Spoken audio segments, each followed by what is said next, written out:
कांग्रेस का जिस तरीके का कहना है कि राष्ट्रीय सुरक्षा के नाम पर आप कुछ भी करेंगे तो नहीं चलेगा, और बीजेपी कह रही है कि पूरी तरह से राष्ट्रीय सुरक्षा का मुद्दा है, वो जो मलक्का का स्ट्रेट है वो पूरा अगर पोर्ट वहाँ हो जाएगा तो हमारे लिए चीज़ें ठीक हो जाएंगी, हम चीन पर बाकायदा नज़र रख पाएंगे। तो एक लिहाज से वो भी ठीक ही बात कह रहे हैं। देखिए, वो तो पूरा टापू बने हुए हैं वहाँ। मैं भी गया हूँ पोर्ट ब्लेयर। जहाँ तक आदिवासियों की बात है तो सुप्रीम कोर्ट की तरफ से जो आदिवासियों का इलाका है, जो मूलतः सदियों पुराने बसे हुए आदिवासी है वन क्षेत्र में, सुप्रीम कोर्ट ने वहाँ से प्लेन निकालने पर भी प्रतिबंध लगा रखा है। वहाँ से प्लेन नहीं निकलेगा क्योंकि उनको किसी तरह का डिस्टरबेंस नहीं होना चाहिए। मैं राहुल जी की इस बात से बिल्कुल सहमत हूँ कि पर्यावरण की दृष्टि से और आदिवासियों की सुरक्षा की दृष्टि से ये घातक साबित होगा। लेकिन घातक तो हंसदेव अभयारण्य भी था। उस जगह पे जहाँ 3 खदानें, कोल खदानें दी गई कांग्रेस शासन काल में, तो क्या बस्तर हमारा जलवायु के हिसाब से, पर्यावरण के हिसाब से, और क्या वहाँ के वनवासी अभी पैदा हुए हैं क्या? वो भी सदियों पुराने हैं।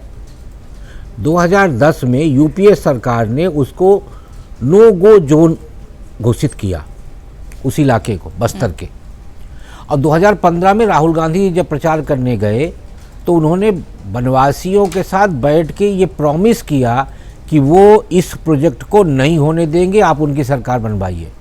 भूपेश बघेल की सरकार आई 2018 में, और 2019 में भूपेश बघेल ने शपथ लेने के बाद जो सबसे पहला फैसला किया वो ये किया कि यहाँ के पेड़ कटाई की मंजूरी और खनन की मंजूरी दे दी।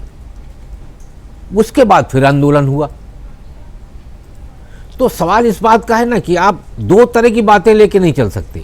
यदि आप वास्तव में वन और वनवासियों की चिंता करते हैं तो आपको वो निर्णय नहीं करना चाहिए।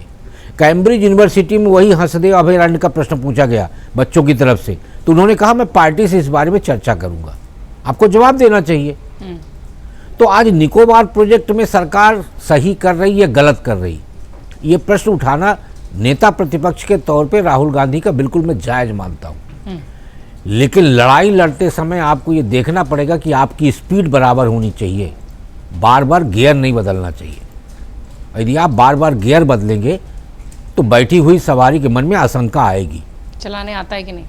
इसलिए आपको मुद्दे आप उठाते हैं तो उस मुद्दे पे अडिग रहिए। आप अपनी ही सरकार के फैसलों को देखिए, अपनी कही हुई बातों पे अडिग रहिए, और देखिए कि बस्तर का हंसदेव अभयारण्य और निकोबार दोनों अलग नहीं हैं, दोनों एक जैसे हैं। दोनों जगह के वन और वनवासी दोनों एक हैं। तो यदि लड़ाई लड़नी थी तो आपको यहाँ सुरक्षित रखते, तो निकोबार का जब आप प्रोजेक्ट का विरोध करते तो उस पर मजबूती आती।